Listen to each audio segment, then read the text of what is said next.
Ok, donc juste pour que je m'y retrouve, j'ai enregistré ça le 19 septembre 2020 à 16h19. Parce que si je perds la date d'enregistrement, ça va être un peu chaud. Donc premier truc à savoir, c'est que quand toi tu vas faire de l'investissement, donc tu vas pas le regarder souvent, mais truc super important, c'est de connaître Quantify Crypto. Quantify Crypto, c'est un espèce de site qui répertorie tous les mouvements et les trends, donc les tendances des cryptos en ce moment, au moment où tu regardes. Et ça va être en daily.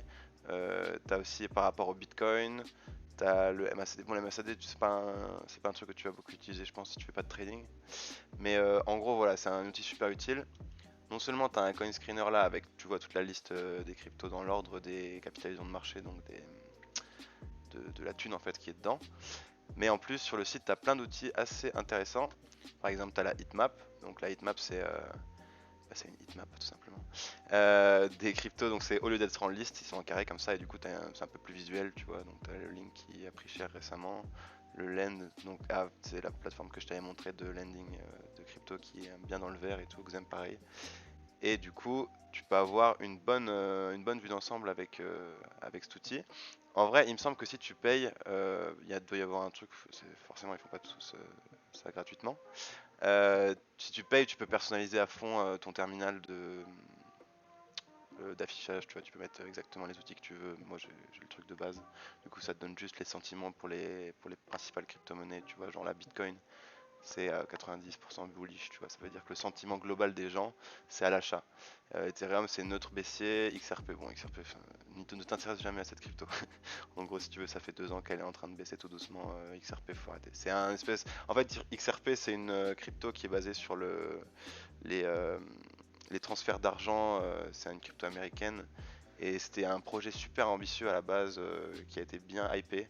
Et en fait, ça fait depuis 2017 qu'elle est en mort lente. Elle était à 0,18 à un moment, je crois, pendant mars. Mais elle est revenue toucher 0,20 et là, elle repart à la baisse. Enfin, mais pas de TB là-dedans. Enfin, c'est juste un conseil. Hein. Tu fais ce que tu veux après. L'autre chose qui est bonne à savoir, alors c'est assez simple. C'est il suffit de taper sur Google, regarde, tu vas le trouver hyper facilement, il suffit de taper Bitcoin dominance. Puis tu vas trouver un graphique sur TradingView qui te donne la dominance du Bitcoin. Ça c'est assez important parce que c'est un truc qui retranscrit le pourcentage d'argent qui est dans les crypto-monnaies qui est dans le Bitcoin. Ça veut dire que sur les 340 et quelques milliards qui sont dans les crypto-monnaies, tu as 60% là qui est du Bitcoin. Donc ça c'est super important parce qu'en fait ça va t'aider à comprendre quand les alts vont bouger. C'est-à-dire que quand le truc baisse, ça veut dire qu'il y a de l'argent qui rentre dans les altcoins. Quand le truc monte, ça veut dire que les gens sortent des altcoins ou bien arrivent en dehors, hein, ils mettent de l'argent dans le Bitcoin et du coup ça augmente le pourcentage de dominance du Bitcoin. Donc ça monte en fonction de euh, combien les gens mettent dans le Bitcoin. Et en fait en général quand ça monte, tu vas avoir le Bitcoin qui va pumper et les alts qui vont genre être un peu en mode mitigé, -5, -10, tu vois.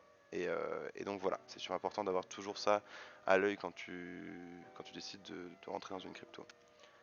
Et tu vois, si tu regardes bien, la Bitcoin dominance, elle est montée déjà à 70% il y a un an et demi. C'est en train de baisser parce qu'il y a de plus en plus de hype sur certains alts et tout. Mais voilà, c'est quand même important que, tu vois, 10% ça paraît rien, mais 10% sur la Bitcoin dominance, ça change pas mal la trend, tu vois. Ça veut dire que les gens investissent beaucoup plus massivement dans les alts que c'était le cas quand c'était à 70% sur le BTC, quoi. Donc déjà, ce que tu dois comprendre, première chose, c'est que le Bitcoin drive le marché de A à Z. Et du coup, en fait, ça va vachement t'intéresser ce qui se passe sur le Bitcoin. Donc comment se comporte le Bitcoin récemment, au moment où tu vas investir. Tu vois. Ah oui, et chose très importante, c'est qu'il y a des niveaux, donc des prix, où ça va être des résistances et des supports. Un support, c'est quand il y a un actif qui descend, qui fait une bougie rouge et qui vient rebondir à un endroit précis. Donc ça, c'est un support. Et une résistance, c'est quand tu as un actif qui monte et qui va rebondir sur un endroit précis. Et en fait, la plupart du temps, en tout cas c'est un très bon indicateur, souvent les prix, les résistances, donc celle-là par exemple, la résistance des 10 000, une fois que le cours est monté au-dessus, ça se transforme en support. Et là tu as l'exemple parfait, parce qu'on était bloqué pendant... ça c'était au début d'année, mais genre par exemple en mai et en juin, on a eu des pics à 10 000, des petites mèches. Et en fait, on a testé du coup la résistance. Et une fois qu'on l'a passé, c'est devenu un support. Donc c'est-à-dire que le dump qu'il y a eu il y a 2 semaines, ça a ramené le cours euh, pile sur le support, donc des 10 000, et les gens ont tenu les 10 000 parce qu'ils estiment que c'est un prix d'achat cohérent. Du coup, en fait, la tendance que tu as là, c'est que tu as un Bitcoin qui a rebondi sur son support, qui a tenu les 10 000. En plus, les 10 000, c'est un chiffre rond, et souvent, les chiffres ronds, c'est une espèce de limite psychologique pour les gens. Et du coup, on peut voir qu'il a bien tenu son support et que c'était il y a 2 semaines. Du coup, la tendance, ce serait plutôt à la relance, quoi. En tout cas, moi, c'est mon sentiment. Parce que tu vois, ça a été testé beaucoup de fois en plus. Hein, on est resté longtemps au 10 000, on savait pas trop. Et donc là, on est en train de remonter. Ça veut dire quoi? Ça veut dire que le meilleur moment pour rentrer, c'était sur le support. En général, c'est toujours sur les supports, les moments où tu vas rentrer. Du coup, là, si tu me demandes si tu dois acheter du Bitcoin, bah c'est pas le meilleur moment. Parce qu'on sait pas encore si ça va percer au-dessus de la résistance qui se trouve ici, vu que c'est là où on a été arrêté le mois dernier. Et si tu voulais rentrer en achat, il fallait le faire quand ça testait un support. Là, on teste aucun support, même si je dézoome à fond, il n'y a rien. Là. On est entre on est entre un support qui est là et une résistance qui est là. Voilà, qui prend aussi d'ailleurs ce point là. Donc ça c'était 2017, hein, on n'est plus du tout dans le même paradigme, donc c'est pas la peine de regarder aussi loin. Mais voilà, c'est pour te donner une idée de ce qui est important dans un chart, déjà, les supports et les résistances. Et une autre petite précision, c'est que je suis sur Binance pour regarder les charts parce que je suis plus à l'aise que sur Kraken, je trouve un peu plus explicite, un peu plus, voilà, je les ai plus utilisés tout simplement. Mais je te montrerai que des coins que tu trouveras sur Kraken, t'inquiète pas, c'est juste parce que je maîtrise un peu plus le graphe sur Binance, on va dire. Alors, petit détail que tu peux voir déjà sur le Bitcoin, c'est que le MACD, tu te souviens, on en parlait hier, il était en train de croiser bullish. Et donc là, on peut voir que ça s'est passé. Donc en général, quand les trucs croisent bullish, c'est qu'ils changent de tendance. Tu vois, c'était là quand ça a croisé. Ça a croisé et ça a pump, tu vois. En général, c'est assez représentatif de ce qui se passe. Et tu vois d'ailleurs que il s'est passé la même chose en mars, après le crash Covid. Au moment où l'OMACD a croisé bullish, donc c'est quand la ligne verte passe au-dessus de la ligne rouge, et ben c'était pile quand il y a eu une relance. Et du coup, en fait, ça traduit la tendance court terme. Et en fait, ce qui se passe, c'est que comme beaucoup de gens se servent de cet indicateur, beaucoup de gens achètent au moment où ça crase bullish, et puis c'est un cercle vertueux parce que du coup, bah, le cours monte et ainsi de suite.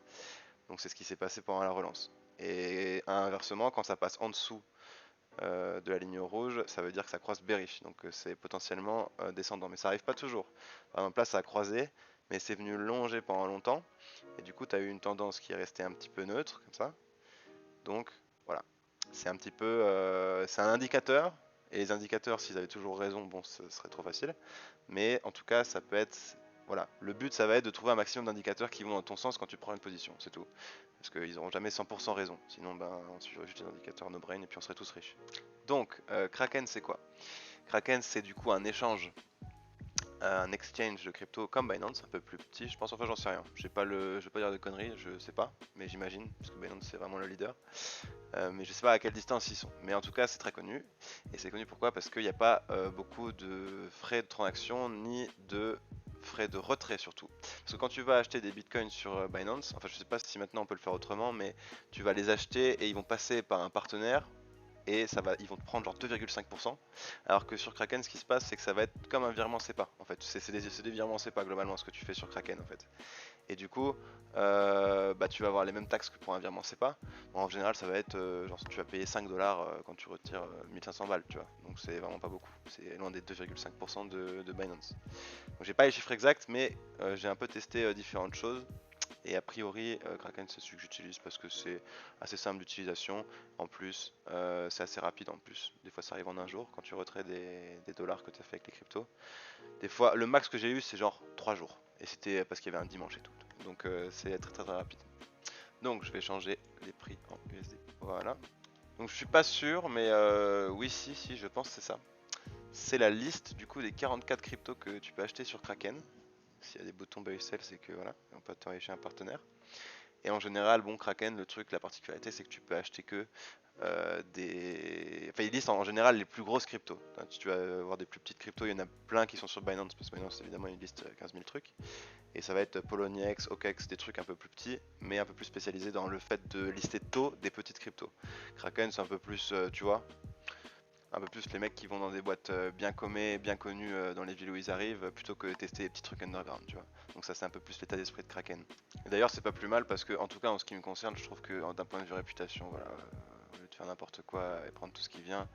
Tu vois, tu sais que quand tu vas sur Kraken, t'achètes des trucs un peu plus legit que Bitcoin qui utilise des trucs, des coins qui s'appellent genre Sushi ou des trucs comme ça, tu vois. Donc voilà. Binance, pardon, pas Bitcoin. Donc ce qu'on avait noté de cette charte avec la Bitcoin, donc tu retiens, tu vois, c'est que le MACD est en train de croiser bullish, le prix monte, il a l'air soutenu parce qu'il n'y a pas des mèches dégueulasses qui vont un peu dans tous les sens, plus il a tenu un support récemment sur les 10 000, donc a priori c'est un actif qui est en train de monter, qui est en train de consolider mais avec une trend haussière. Donc il n'est pas sur un support, donc on va pas l'acheter maintenant, mais il y a une probabilité non négligeable que ça continue à monter, à aller vers le haut et à retrouver éventuellement la zone des 12 000 dans laquelle il était pendant un mois. Donc ça veut dire quoi? Ça veut dire qu'à court terme, tu as la Bitcoin dominance qui est en train de remonter. Donc voilà, en une semaine, ce qui s'est passé, c'est que c'est passé de 59 à 60,83. Donc parce que les gens suivent le Bitcoin, il y a de l'argent à se faire, donc voilà. Et donc d'un côté, tu sais qu'il va y avoir moins d'argent dans les alts, en théorie. Parce que ce qui peut arriver aussi, c'est que la Bitcoin dominance remonte, mais comme il y a des gens qui viennent de l'extérieur rajouter de l'argent dans les cryptos, et ben les alts pump aussi, en fait, ce qui se passe. Mais là, je crois pas qu'avec la rentrée et tout, les gens pensent à ça.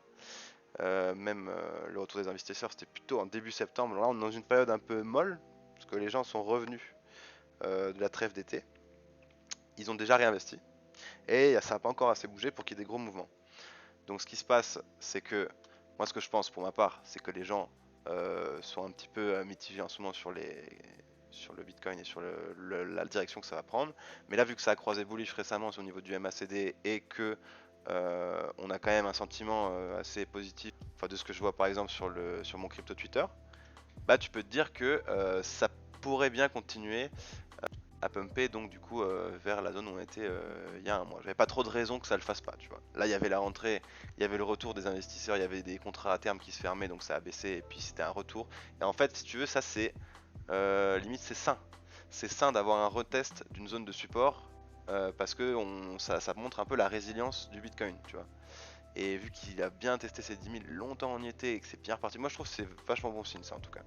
Et en général, les cryptos qui montent, qui font que monter, qui testent jamais leur support, ou qui font jamais de retracement, bah celles-là, le jour où elles font un retracement, elles perdent 70% d'un coup, tu vois. Donc bon voilà. Ce qui se passe en général quand le Bitcoin pump, c'est que le temps qu'il pump, les altcoins bon, sont un peu à la traîne, mitigé, je te dis, moins 5, moins 10, tu vois. Et en fait, ce qui se passe une fois que c'est stabilisé, bah, on en a parlé hier, c'est que les gens vont recommencer à acheter les altcoins et tout, et du coup, bah, l'argent va rentrer dedans. Donc ça veut dire quoi ça? Ça veut dire qu'en gros maintenant, on est presque à la meilleure période pour acheter les altcoins. Parce que tu as le Bitcoin qui est déjà un peu en train de remonter, donc ça peut être bon signe pour à court terme sur les 2 semaines quoi. Et les altcoins n'ont pas encore retrouvé leur niveau de avant la correction. Donc tu peux raisonnablement imaginer qu'ils vont suivre la même trend, c'est-à-dire après la correction, ils vont retrouver leur point où ils étaient le mois dernier. C'est en général ce qui se passe. Par exemple, le meilleur exemple, c'est le crash Covid. Le crash Covid, tu vois, les trucs ont baissé. Mais bon, comme c'est un marché assez soutenu, tu pouvais t'attendre à ce que dans les 3 à 6 mois, le Bitcoin retrouverait son niveau d'avant-crise. Et c'est exactement ce qui s'est passé en fait. Et ce qui s'est passé d'ailleurs là sur cette bougie, donc la bougie du 29 avril, je me souviens, j'étais dans l'avion pour rentrer, c'est que le Bitcoin d'un coup à pump est passé d'un genre de 6800, on savait pas si ça allait casser la résistance 7500 ou je sais pas quoi, et d'un coup ça a pump jusqu'à 9500, mais genre c'était un pump abusé, hein. Plus de 30% sur le Bitcoin c'est très très très très rare, tu vois. Et du coup ça a tiré en fait avec un ou deux jours de retard, bon c'est pas autant que maintenant puisque les altcoins sont un peu en galère depuis 2 semaines, parce qu'aussi le pump est pas aussi net, mais ça a d'un coup tiré tous les altcoins vers le haut, et je suis sûr que si on regarde la capitalisation totale des crypto-monnaies, donc tu vois, je suis sur CoinMarketCap. Ça, c'est l'argent qui est en tout dans les cryptos. Bah, la capitalisation de marché est passée de 225 millions à 251 milliards, milliards, en un jour, donc pile ce 29 avril. Donc ça veut dire quoi? Ça veut dire que les gens FOMO en général. C'est-à-dire que quand ils voient un gros pump, ils font ah merde, vite acheter, tu vois, vite, les cryptos c'est le truc du futur, vite, et tout le monde achète. Et en général, il y a toujours qui achètent tout en haut, forcément, à cause de ça. Et, Et donc ça entraîne une espèce de trend haussière assez démesurée qu'on appelle en général l'euphorie et qui tire vraiment les marchés vers le haut à fond. Donc pour résumer ce que le Bitcoin te dit en ce moment, c'est ça va peut-être sûrement monter pour les altcoins qui vont suivre. Et en gros, ce que tu vas essayer de trouver là, c'est les charts qui ont le meilleur pattern, donc avec un pic qui a été sûrement du coup il y a 2 semaines, comme ici sur le Bitcoin où on était tout en haut, et qui montre des signes de rebond. C'est ça que tu vas chercher parce que ça veut dire que si tu as un truc avec des signes de rebond qui n'a pas encore pump comme le Bitcoin, qui n'est pas encore en train de revenir en tout cas à son niveau du mois dernier, et ben c'est le meilleur moment pour acheter. Parce que si tu attends qu'ils soient en haut, tu vas acheter haut, et si ça retrace et que tu vends quand ça retrace, tu vas vendre bas. Et ça, c'est le meilleur moyen de perdre de l'argent. Donc la deuxième étape, ça va être sur quoi tu vas investir. Alors moi, ce que j'aime bien, c'est toujours avoir un peu Ethereum, parce que c'est un actif qui est tellement loin de son ATH que, je trouve que c'est un bon placement, mieux que le Bitcoin, parce que l'Ethereum est beaucoup plus loin de son ATH que le Bitcoin. Et c'est un truc tout aussi safe, il y a un très gros volume de marché. Et en plus avec Uniswap et toutes les plateformes qui permettent en fait de faire du swap avec de l'Ethereum, plus les frais de transaction liés à l'Ethereum qui est en ce moment engorgé parce qu'en ce moment en fait dès que tu fais une transaction sur le réseau ERC20, donc c'est le réseau Ethereum, comme il y a beaucoup de gens qui font des transactions parce qu'en ce moment c'est la folie sur les alts, sur la DeFi, tu vois, DeFi tourne autour de ça, euh, et ben ils achètent beaucoup d'Ethereum pour payer les frais de transaction. Et du coup, c'est un actif qui a déjà un peu repris son prix par rapport au Bitcoin, un peu moins, mais par rapport aux autres alts beaucoup plus, parce que récemment il y a eu Uniswap qui a balancé son nouveau token Uni à tout le monde, donc tout le monde a dû l'échanger ou le transférer sur leur échangeur, et puis du coup ça a engendré bah, les gens achetaient de l'Ethereum pas parce qu'ils investissaient dedans, mais parce qu'ils en avaient besoin pour payer les frais de transaction. Du coup, ça a un peu remonté. Tu vois, le meilleur point d'entrée c'était par là, tu vois, c'était sur le support. C'était vers 340 comme ça. Euh, Là, 385, c'est le niveau qu'il avait le mois dernier. Bon, voilà, tu vois la ligne, hein, elle transperce plein de bougies. C'est parce qu'il était souvent à ce niveau-là le mois dernier. À la limite, si tu veux rentrer sur Ethereum, tu gardes une certaine partie de ton capital en liquidité et tu mets un ordre d'achat vers les 350, 355. Donc ce que tu peux faire, c'est que tu mets 30% sur un ordre d'achat à 350, 355, 30% t'achètes tout de suite, et les 40 derniers pourcents, tu les mets sur un ordre à 250 au cas où ça retrace un peu plus profondément dans le futur. Mais vu que c'est pour probable que ça arrive, vu que là on a une possible relance haussière et qu'en plus ce niveau-là était largement sous-évalué, tu l'as vu là, c'est vite monté, donc ça c'était pareil, hein, c'était en juillet. Euh, c'est peu probable et du coup tu vas avoir en fait un, une partie de ton capital qui va être allouée à un ordre qui va probablement jamais s'exécuter, sauf en cas de deuxième crash. Tu vois. Donc je déconseille, mais ce qui est largement faisable, c'est voilà, tu prends 30%. Disons que tu as 20% de ton capital qui va être sur Ethereum, donc tu prends 30% de ces 20%, tu l'achètes au prix du marché, et tu vas prendre 30%, tu vas faire un ordre avec 30 autres pourcents de ces 20%, je sais pas si je me fais comprendre, et tu vas mettre un ordre à 355 par exemple. Comme ça, si ça retrace un petit peu avant de remonter, hop, tu reprends. Et puis tu as 60% de ton capital Ethereum qui est dans le marché. Ça a donné un price average de à peu près 365, 367 entre tes deux ordres d'achat, quoi. Et du coup, ce qui est intéressant, et c'est pour ça que je fais ça, c'est parce que si ça fait une petite touchette 350 et que ça remonte au prix actuel, et ben vu que la moyenne de tes deux achats, elle est entre les deux, même si ça revient juste au prix actuel, tu es déjà en positif. Donc ça, c'est super intéressant. Et donc petite remarque là, c'est que on est également en train de croiser bullish c'est un peu moins avancé que sur le Bitcoin, mais c'est en train de se passer possiblement, parce que là c'est pas très net, mais c'est en train d'arriver. Ce qui peut se passer, c'est que ça reparte dans l'autre sens et qu'on reste en dessous de la ligne rouge. Mais voilà, ce que je veux dire, c'est comme le Bitcoin drive un peu le marché, il y a moyen que ça suive. Donc ce que je fais en général, c'est simple, c'est que je vais sur CoinGecko,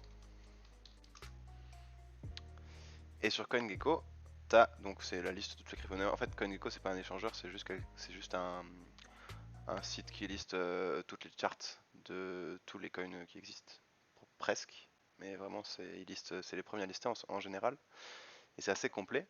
Du coup je vais sur donc l'accueil, où tu as la liste, et je clique sur 7 jours. Donc ça va être les trier en fonction de leur cours sur 7 jours. Et je clique une deuxième fois, et ça a donné ceux qui ont pris le plus cher sur ces 7 derniers jours. Et en fait, ce que tu vas essayer de trouver, c'est des coins qui ont pris un peu cher, mais qui sont des trucs qui ont une trend moyen terme bullish, donc haussière.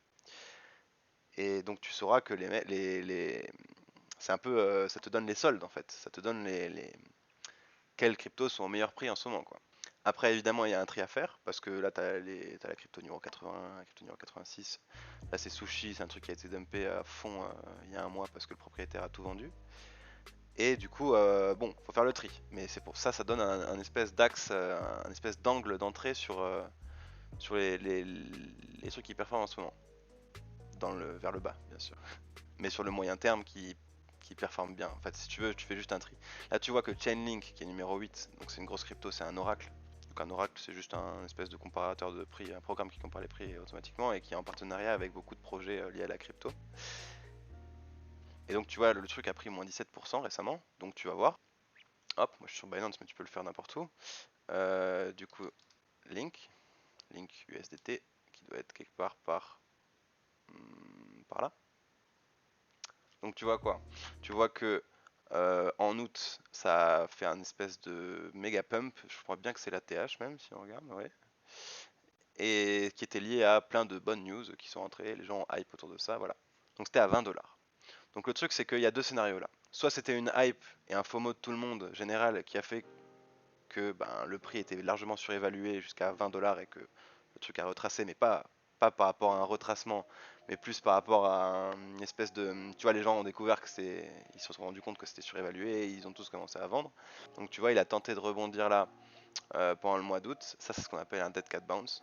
C'est le rebond du chat mort. En gros, ça veut dire que le truc, il a set up un espèce de rebond sur sa moyenne mobile 20. Et du coup, ça a rebondi, mais vite fait, et c'est reparti à la baisse. C'est un rebond du chat mort. Tu vois, là aussi, il a retenté un rebond vers septembre, paf, ça s'est fait repousser. Donc là, si tu veux, il est sur sa moyenne mobile 100. Donc soit, deux scénarios, soit il rebondit sur sa moyenne mobile 100 et le MACD cross bullish. Du coup, ce qui se passe, c'est qu'il y a de l'argent qui va rentrer à fond et tu peux raisonnablement penser que tu vas pouvoir faire 30-40%, que ça retouche 14 voire plus. Enfin, on ne sait pas si ça repart vraiment à la hausse. En ce moment, il n'y a pas trop de news, donc je ne sais pas trop. Et ensuite, tu regardes où sont les autres résistances. Au cas où ça perce à travers la moyenne mobile 100, bah, où sont les autres résistances par rapport à l'ancien cours. Enfin, par rapport au cours où il était en juillet, par exemple, et plus tôt. Et là, tu vois que la prochaine résistance en dessous de la MA100, elle est à 8,5. Le prochain support, pardon. Je change tout ce que les résistances que je dis, transforme en support. Le prochain support, il sera à 8,5. Et le prochain, il sera probablement, même si on n'a pas beaucoup de données à ces niveaux-là, à 6, tu vois. Donc en fait, si tu veux rentrer en Chainlink, ça c'est l'exemple parfait. Tu mets un ordre vers les 10 $, ouais. Ou même là, tu l'achètes en marché, vu qu'il n'y a pas beaucoup de différence, tu vois. En général, les trucs s'arrêtent rarement pile sur les MA100, tu vois, sur les supports. Donc ouais, ça me paraît pas déconnant de l'acheter en marché. Mais tu vas acheter genre 30% en marché. Tu vas mettre un ordre avec 30% du reste sur le 8,5 là, sur le prochain support. Et tes 40 autres % sur le prochain support à 6. Du coup, si ça retrace, bah, tu vas voir que ton portfolio il va un petit peu dégringoler parce que l'équivalent en dollars va baisser. Parce que tu auras déjà acheté tes Chainlink. Mais c'est positif parce que du coup, ça veut dire que ça se rapproche de ton prochain ordre d'achat. Et quand tu as des différences, parce que sur le Bitcoin ou sur l'Ethereum, les différences elles sont de pas beaucoup, mais là le prochain support il est à moins 25%, tu vois, moins 20%. Du coup, ça veut dire que si ça touche le support et que ça revient au même prix, bah t'as fait 10% déjà de bénéfice, alors que le truc a pas bougé. Enfin, il a bougé, mais il a pas pump depuis le moment où t'es rentré dedans. Donc, moi, en ce qui me concerne, en tout cas sur Chainlink, je suis pas à 100%. Tu vois, le setup est pas mal, mais comme c'est un truc qui a énormément pump cette année, tu vois, si je remonte un peu jusqu'à avril, il était à 2 $. Si tu prends le niveau bas du crash, il était même à 0,1, 0,15 sur Binance. T'imagines les mecs, ils sont rentrés à 0,15, ils sont bien. Et du coup, là, on est un peu en price discovery. Ça veut dire qu'en gros, on est en train de, tu vois, essayer de trouver le prix adéquat, tu vois, sur Chainlink. Et tant que ce sera pas un peu plus stable, parce que le truc qui fait des x4, x5 sur 3 mois, moi je trouve que c'est un peu risqué. C'est un peu risqué. Oh, désolé si les phrases se coupent, j'ai le casque qui détecte aucun son du PC, qui du coup coupe le micro, il s'éteint quoi toutes les 10 minutes, c'est un peu chiant. Mais en gros voilà, moi je rentre pas dedans parce que j'ai d'autres actifs, mais je sais qu'il y a des gens qui sont assez calés, assez chauds en investissement, qui rentrent à 10, ils rentrent tous les jours là. Ils rentrent même peut-être à fond parce que c'est un truc qui a une assez bonne trend. Mais bon, ils rentraient à fond il y a un mois là. Je sais pas s'ils rentrent toujours à fond maintenant vu que bon, ça a l'air un peu baissier ça tout ça quand même. Moi le point où je pourrais dire je rentre à fond c'est si par exemple ça touche vraiment les 7-5 là comme ça, et que ça montre des signes de remontée, tu vois, des signes de soutien. Mais ça faut voir sur plusieurs mois, tu vois, faut laisser encore 3 mois. Si en 3 mois le truc il s'est stabilisé autour de 10, qu'il a fait des petits allers-retours entre 8 et 14, bah là tu te dis bon bah voilà, ça on est en phase d'accumulation, c'est à peu près le prix du Chainlink, au prochain pump il montera au-dessus de son ATH sûrement, tu vois. Après, comme je t'ai dit, tout peut arriver, c'est-à-dire que si demain le Bitcoin il fait un espèce de méga rallye et qu'il monte genre à 15 000, 16 000, bah ça, même les actifs qui sont en baisse ou les actifs où on sait pas trop, bah ça va pump automatiquement, genre ça va entraîner un FOMO général et tout le monde va rentrer dedans à blinde. Donc comme dit, c'est toujours conditionné à ce que fait le Bitcoin. Et comme le Bitcoin est assez conditionné à ce qui se passe sur la bourse américaine, bah au final, voilà, t'as des fluctuations de 20 à 30% sur les alts, mais c'est un petit peu dicté par la forme de la bourse américaine, parce que c'est là où tu vois vraiment les tendances globales des investisseurs. Et en général, comme on a tous les mêmes psychologies, et ben les gens qui ont la même psychologie, les gens qui ont cette psychologie là sur le marché financier US, voilà, on n'est pas des surhommes, on va avoir un petit peu en général, si tu prends le marché, les mêmes réactions sur le marché crypto. Donc là, par exemple, je retourne sur ma liste sur CoinGecko. T'as 0x, j'en ai beaucoup. Enfin, par rapport à mon portfolio, ça doit être 20%. Et donc ça, c'est à la baisse de 20%. Et c'est un actif, c'est un protocole qui est utilisé pour les adresses des cryptos. Et du coup, tu vois que là, on est à un des meilleurs points d'entrée. On va regarder quand même le chart. Voilà, typiquement ce que je te disais. Là, on a eu du gros volume qui a fait que ça fait gros ATH, donc près des 1$. Et là, on est à 0,42. Comme on voit qu'à 0,42, autour de 0,42, ou peut-être même un peu en dessous, on a quand même, c'est quand même assez soutenu, tu vois, depuis mai. C'est dans cette zone-là, 0,3, 0,42. Bah là, ce que tu peux faire pour rentrer, moi c'est un conseil, hein, mais ZRX, moi j'ai assez confiance, vu que c'est un truc qui fait assez l'unanimité, c'est un protocole très utilisé. Là, par exemple, le truc parfait, c'est tu mets 30% en prix du marché, 30% de ce que tu veux mettre. Par exemple, tu veux mettre 500$ dans le Chainlink, bah t'achètes genre 200 en prix du marché.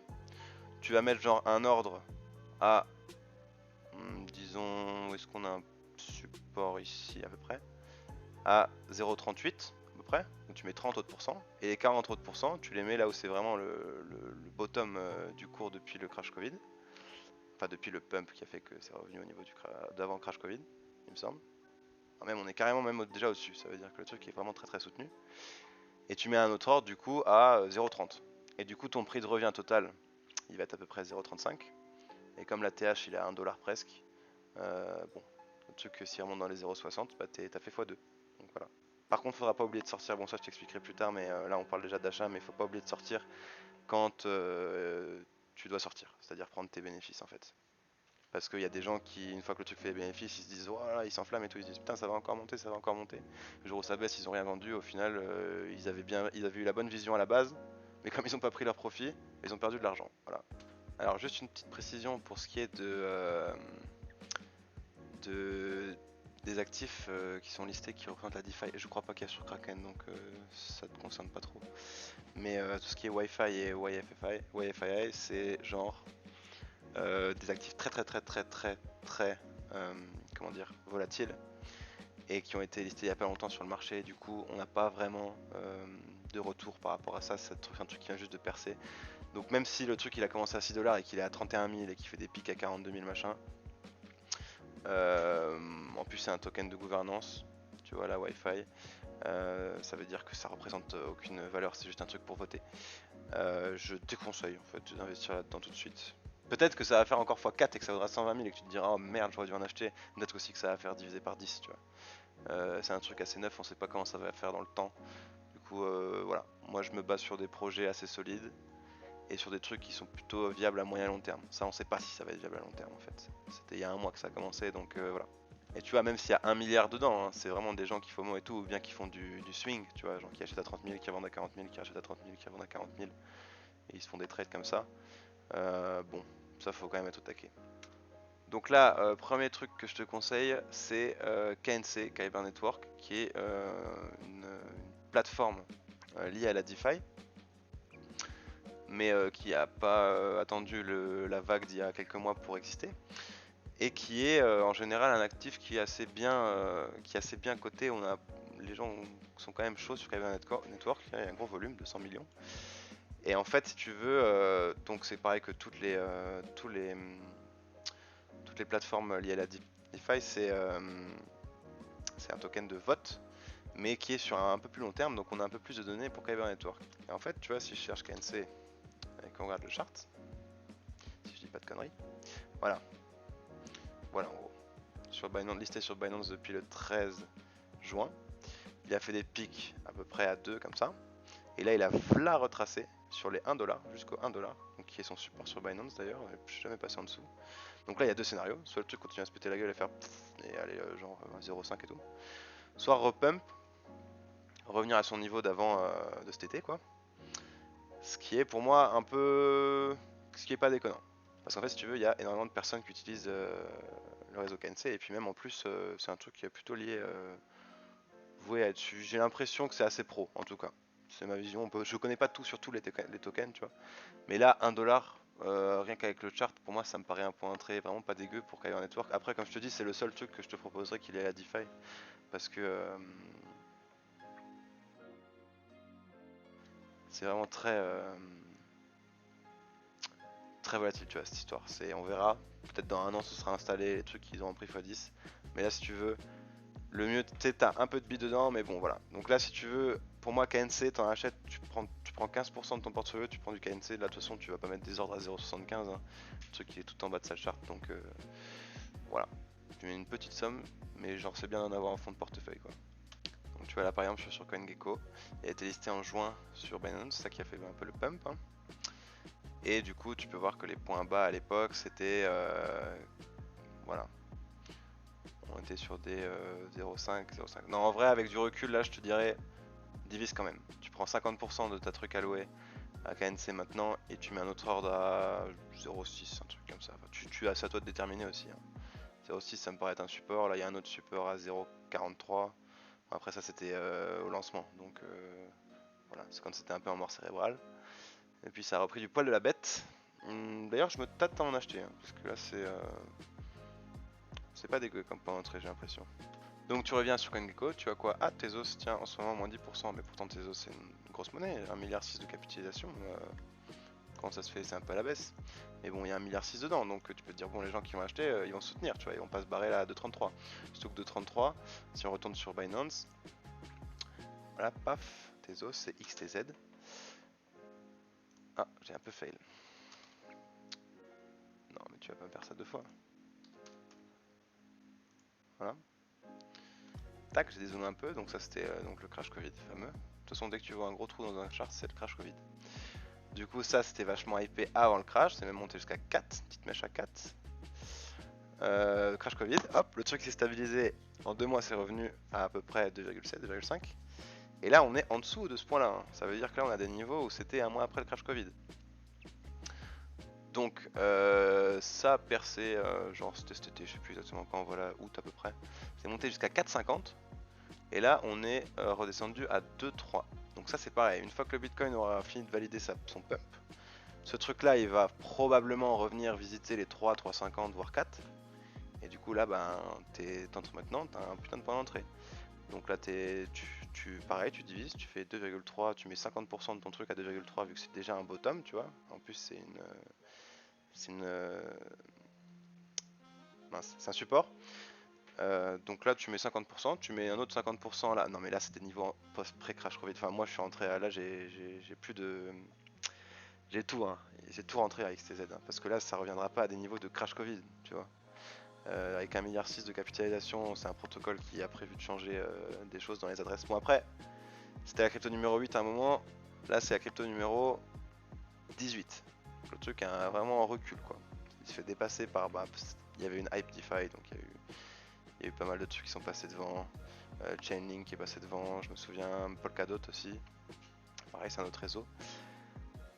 Donc voilà, moi, Tezos, ça me paraît pas dégueu de rentrer là maintenant, faire un petit placement sur Tezos. Tu mets un ordre de sortie à 3,50, on fera ça ensemble. Donc là, pareil, j'ai scroll. Et là, je tombe sur quoi? Cardano. Ada Cardano. Numéro 12, Cardano c'est un protocole hyper connu, c'est un proof of stake, ça veut dire que en fait si tu veux, le but du truc c'est que les gens ils sont dans des pools, ils foutent leur argent, enfin leur Cardano, dans des pools de minage, et en fait la pool, donc la, comment dire, l'endroit où sont tous les Cardano en fonction de la pool, parce qu'en fait si tu veux le Cardano ce qui est bien c'est que n'importe qui peut créer une pool, et ben elle va miner des blocs. Et en fait, du coup, ce qui se passe, c'est que les gens touchent de l'intérêt sur leur Cardano qu'ils déposent dans la pool de minage. Et en fait, si tu veux, c'est un truc qui est quand même amené à... qui a déjà pump pas dégueu. Hein. C'était à... Bah attends, je vais te montrer. Voilà, donc ça c'est la charte, donc ça c'est le crash Covid. Tu peux voir, c'était à 0,02. Et là, on est à 0,092.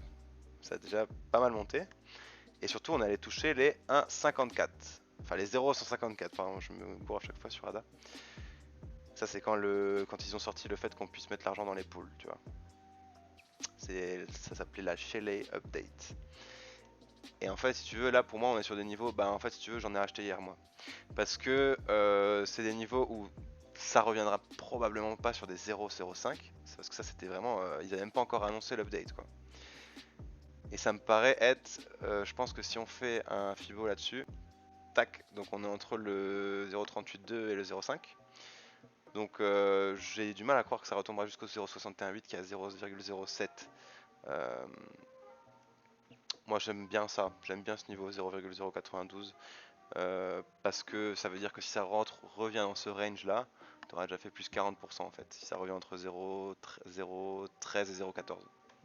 Donc là pareil, moi j'en ai pris hier ou avant-hier, je sais plus, mais ça je suis chaud, bouillant dedans. Si tu veux, plein qui n'auraient pas espéré un point d'entrée aussi beau à une époque, c'est-à-dire il y a 2 mois, et qui maintenant sont en mode ouais Ada, pas ouf, en train de crever, c'est pas le futur et tout. Et c'est le sentiment du marché en fait, dès qu'un truc baisse, les gens ils se demandent oulala, est-ce que c'est pas juste de la merde en fait, tout simplement. Et quand ça monte, ils sont là, ouais, trop bien, Ada, tout trop bien, j'attendais que ça retrace pour acheter. Et quand ça retrace, les mecs ils sont là, ouais, non, je sais pas. Oui, j'attends que ça retrace jusqu'à le crash Covid là, à 0,023, j'achèterai à 0,023, ça tombe jamais. Et du coup, les mecs rentrent jamais, et quand ça pump, ils sont juste deck de pas être rentrés. Donc en fait, il y a un moment, faut rentrer. Donc soit tu rentres 50%, soit tu rentres tout. Bon là pareil, hein, si j'étais toi je ferais 50% et un autre 50% sur le 0,080 qui est bien soutenu. Et donc voilà, mais Ada plutôt optimiste. Donc je vais continuer à scroll. Et je suis tombé, bah forcément, hein, il y a plein de trucs qui baissent mais parce que c'est un peu de la daube. Je scroll et là il y a des coins qui sont déjà en train de rebondir. Donc ça veut dire que le marché des grosses cryptos en tout cas est plutôt en train de se retourner. Donc je vais pas dire c'est maintenant ou jamais, mais c'est maintenant ou la prochaine fois que ça retrace. Et ça se trouve ce sera dans 3 mois. Donc je te propose bien l'Opring, mais je sais pas si c'est listé sur Kraken, je vais regarder. Non, donc c'est pas listé sur Kraken, c'est un concurrent à Ethereum. Il sera peut-être listé bientôt d'ailleurs parce qu'ils ont le top 44 et bon, il va peut-être rentrer dedans. Donc ça c'est la concurrence à Ethereum, s'ils sortent pas leur version 2.0 Ethereum, on risque d'avoir de l'argent qui se déverse un peu là-dedans. C'est une petite capitalisation 311 millions par rapport à Ethereum qui est juste ici avec 43 milliards, tu vois ce que je veux dire. Là il y a 1 milliard d'ici, donc 2% qui rentre là-dedans, bah ça fait x4. Donc on verra, pour l'instant Ethereum 2.0 on sait pas si ça arrive ou pas, mais voilà. Le fameux CRO, 3 milliards de capitalisation, donc c'est numéro 9. Je sais pas pourquoi il y a toujours Bitcoin Cash dans les tops, c'est un peu... bon, les trucs on sait pas trop ce qui se passe. Donc en fait pour résumer, je serais toi, je prendrais un peu Ethereum, parce que quand même n'avoir ni Ethereum ni Bitcoin c'est un peu ambitieux. Un peu de... un peu de Chainlink en vrai, hein. En vrai, tu fais genre 30% Ethereum.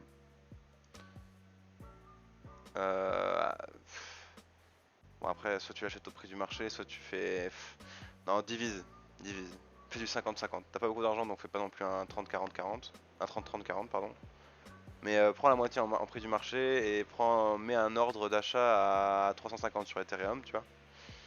Ensuite Chainlink, pareil. Ça me paraît pas dégueu de penser que ça retournera à 15.